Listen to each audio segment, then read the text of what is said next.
yang disembunyikan oleh pulau-pulau terpencil di Pasifik? Temuan batu raksasa ini membingungkan para ilmuwan. Di beberapa pulau terpencil di Samudra Pasifik ditemukan struktur batu megalitik yang tak terbayangkan. Salah satunya adalah situs Nan Madol di Mikronesia yang dibangun dari batu basal raksasa di atas laguna. Bagaimana peradaban kuno memindahkan batu-batu seberat puluhan ton ke tengah laut? Bahkan hingga kini, teknologi di balik konstruksinya masih jadi misteri besar. Apa tujuan dari situs ini? Kuil, pemakaman, atau sesuatu yang lebih misterius? Mungkinkah kita akan memecahkan teka-teki ini? Jauh sebelum kita mengenal kota-kota besar dan gedung pencakar langit, manusia telah membangun monumen-monumen megah dari batu. Di wilayah Samudra Pasifik yang luas, tersembunyi berbagai pulau-pulau eksotis, yang di dalamnya menyimpan bukti nyata akan kreativitas dan kecerdasan manusia purba. Di pulau-pulau inilah, jauh sebelum manusia mengenal tulisan, berdiri struktur batu raksasa yang membingungkan. Ya, struktur ini bukan sekedar tumpukan batu, tetapi sebuah pernyataan tentang keberadaan manusia, tentang hubungan kita dengan alam semesta, dan tentang pencarian makna kehidupan.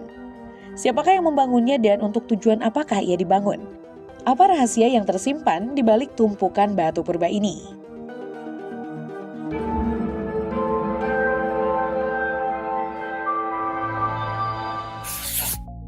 Rasanya tak mungkin kita tidak mengenal dan memasukkan megalit-megalit ini dalam pembukaan bahasan. Bagaimana tidak, kita hampir menemukan simbol Moai ini di mana-mana, terutama di media sosial. Dikenal sebagai patung Moai dalam dunia arkeologi, merupakan monumen batu raksasa yang tersebar di seluruh pulau Pasca Chile.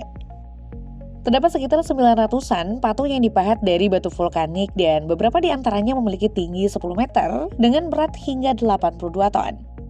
Dalam literatur yang ada, keberadaan patung Moai dijelaskan mewakili kepala leluhur, yang diyakini sebagai keturunan langsung dari para dewa dan yang kekuatan supranaturalnya dapat dimanfaatkan untuk kepentingan umat manusia. Diketahui patung ikonik ini dibuat oleh masyarakat Rapa Nui antara abad ke-12 hingga ke-17. Meski begitu, para ahli yang mempelajari struktur ini masih mengalami kesulitan untuk menjelaskan beberapa hal mendasar. Ya, sampai hari ini belum ada yang mampu menjelaskan secara ilmiah, terutama bagaimana orang-orang Rapa Nui memindahkan patung-patung ini dari tempat pemahatannya di lereng gunung sampai ia tersebar ke seluruh penjuru pulau.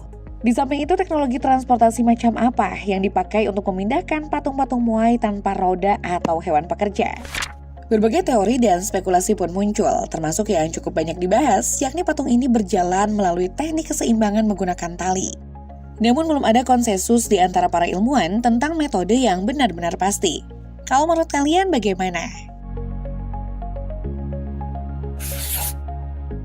Dari Pasifik Amerika Latin, kita berpindah ke Mikronesia. Tepat di jantung Samudra Pasifik terdapat harta karun misterius yang diselimuti mitos dan legenda, yakni kota kuno Nan Madol. Terletak di Pulau Pohnpei yang terpencil, kota misterius ini telah lama memikat imajinasi para penjelajah, sejarawan, dan peneliti. Tersembunyi di bawah hutan lebat dan hutan bakau, rahasia Nan Madol tetap sulit dipahami selama berabad-abad, menimbulkan rasa kagum sekaligus gentar bagi mereka yang berusaha mengungkap misterinya. Yang diketahui, Nan Madol merupakan kota kuno yang terdiri dari sekitar 100 pulau buatan yang dibangun dari batu basal besar. Kota ini adalah pusat politik dan spiritual bagi peradaban Sodoler yang berkembang sekitar abad ke-8 hingga ke-17. Kota ini telah berdiri selama 800 tahun, menjadi bukti prestasi luar biasa dalam bidang teknik dan makna spiritual. Daya pikat yang menyebabkan dunia merasa kagum sekaligus membingungkan adalah batu-batu basal raksasa yang digunakan buat membangun struktur Nan Madol memiliki berat hingga 50 ton. Alhasil, bagaimana batu-batu ini diangkut ke atas air, lalu dipasang untuk menciptakan struktur megalitik di atas pulau buatan tetap menjadi pertanyaan besar.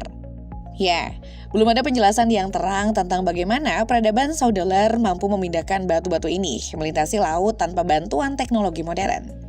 Selain itu, alasan mengapa kota ini ditinggalkan secara tiba-tiba pada abad ke-17 juga masih belum diketahui, menambah lapisan misteri tentang Nan Madol.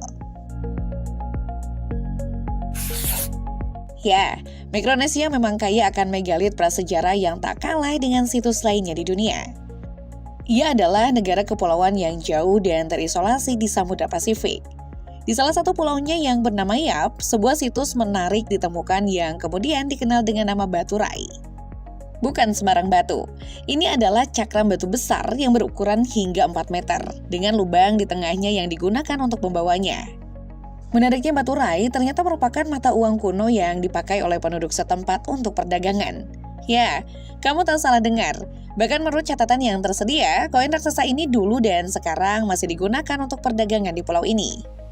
Yang lebih menariknya lagi dan membuat sebagian arkeolog geleng-geleng kepala adalah sebagian besar batu ini tidak ditambang atau dibuat di Pulau Yap, tetapi di Kepulauan Palau. Ya, orang-orang Yap akan mengarungi lautan dengan kano dan rakit mereka, kemudian berlayar ke sana. Seperti ATM, mereka akan menambang batu-batu tersebut dan kemudian membawanya pulang. Unik dan menarik sekali ya.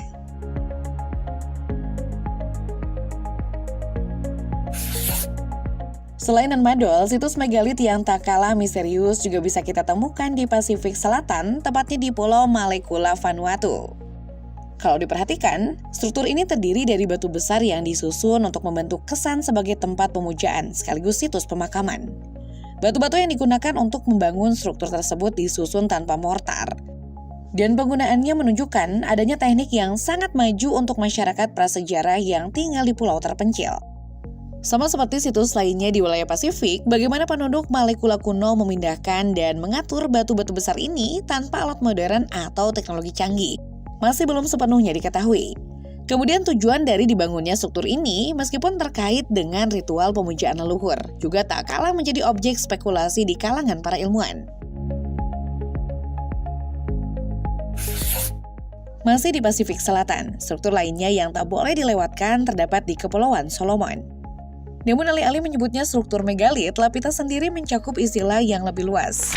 Semacam budaya kuno yang berkembang di Kepulauan Solomon, Vanuatu, dan Fiji.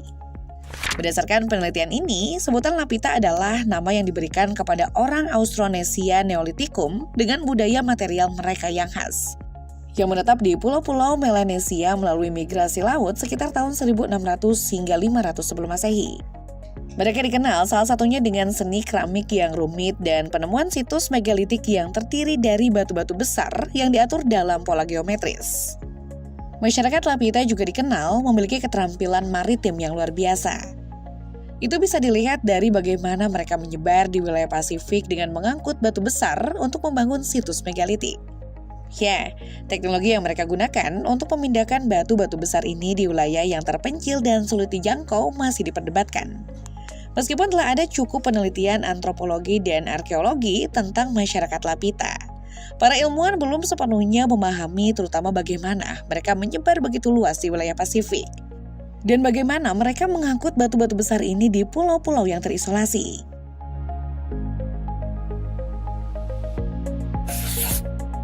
Apa yang kamu bayangkan saat melihat objek ini?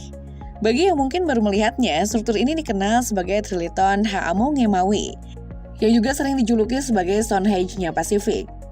Berlokasi di Pulau Tongatapu yang termasuk wilayah negara Tonga, struktur batu yang menyerupai gerbang ini merupakan struktur Triliton besar yang terdiri dari 3 batu raksasa. Dia dibangun pada abad ke-13 oleh Raja Tuitatui untuk menghormati kedua putranya. Mengutip buku Robert D. Craig, Handbook of Polynesia Mythology World Mythology 2004, Ha'amonge-Maui dibangun dari 3 lempengan batu kapur koral dengan tinggi sekitar 5,2 meter, lebar 1,4 meter, dan panjang 5,8 meter. Berat bagian yang terlihat dari setiap batu tegak kira-kira mencapai 30 hingga 40 ton. Beberapa arkeolog percaya bahwa struktur ini mungkin berfungsi sebagai kalender astronomi. Sementara tujuan pasti dari Triliton ini belum sepenuhnya jelas, kendati dibangun untuk mengenang orang yang penting.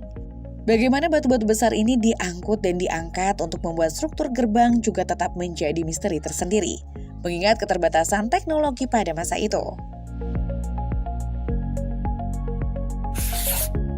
Struktur megalit serupa dengan Triliton Ha'amonge-Maui juga bisa ditemukan di Palau, salah satu negara yang berbatasan dengan Indonesia di sebelah utara timur. Situs yang memiliki nama monolit batu Badru Chow ini tersebar di seluruh bukit pada titik paling utara Pulau Babel Daub. Ternyata situs ini terdiri dari 52 megalit basal yang berjejer dalam 2 baris, dengan ukiran wajah kasar di beberapa di antaranya. Para arkeolog memperkirakan pembangunannya dimulai sekitar tahun 161 Masehi. Meski begitu, para ilmuwan tetap dibuat kagum dan di saat yang sama bingung bukan kepalang. Bagaimana tidak, struktur batu besar yang ditemukan disusun dengan teknik yang rumit, dan beberapa di antaranya menunjukkan jejak pengukiran yang tidak biasa. Ya, penemuan artefak-artefak ini menunjukkan bahwa penduduk pulau kuno memiliki sistem sosial dan keagamaan yang berkembang. Masih belum jelas bagaimana penduduk kuno Babel Daub memindahkan batu-batu besar ini dan tujuan asli dari struktur ini. Tidak banyak bukti yang tersisa dari peradaban ini sehingga menambah kompleksitas penelitian arkeologis di situs tersebut.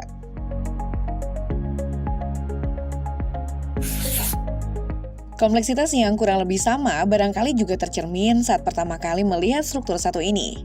Mungkin ada yang menganggap bahwa patung ini biasa-biasa saja, tapi bagaimana dengan yang ini? Kedua objek barusan berada di Pulau Nukuhiva, Polynesia, Prancis. Para ahli yang dibuat takjub dengan struktur ini bahkan pernah menamai situs ini sebagai monumen batu alien. Nah, bagi yang baru tahu nih, Pulau Nukuhiva dikenal di kalangan ilmuwan dan arkeolog dikarenakan memiliki beberapa patung megalitik kuno, terutama yang menampilkan objek serupa manusia dengan ukiran yang tak biasa. Patung-patung ini diperkirakan dibangun oleh peradaban Marquesas pada zaman prasejarah. Namun ada teori yang menyebut dibangun antara abad ke-11 dan ke-14. Lantas, apa yang signifikan dari patung megalit Nukuhiva tersebut? Patung-patung batu dan kayu antropomorfik Marquesas kuno yang juga biasa dikenal dengan sebutan tiki. Menurut penelitian, ini telah mendapat perhatian luas sejak pertama kali ditemukan pada tahun 1595.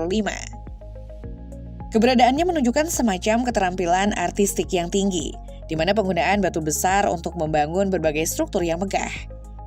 Sosok yang menyerupai manusia yang diukir dengan teknik yang begitu presisi ini memperlihatkan indikasi pemujaan leluhur atau dewa-dewa dalam kehidupan sosial masyarakat setempat. Meski begitu, asal-usul dan tujuan pasti dari patung-patung ini masih belum jelas. Bagaimana masyarakat Marquesas kuno mengukir dan memindahkan batu-batu besar ini di wilayah yang terpencil dengan keterbatasan sumber daya masih menjadi teka-teki.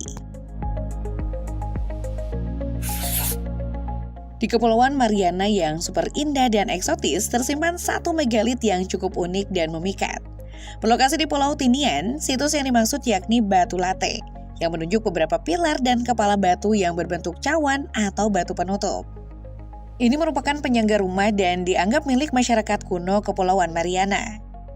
Dalam beberapa catatan, pilar-pilar ini juga disebut sebagai Casas de los Antiguos atau rumah orang-orang kuno.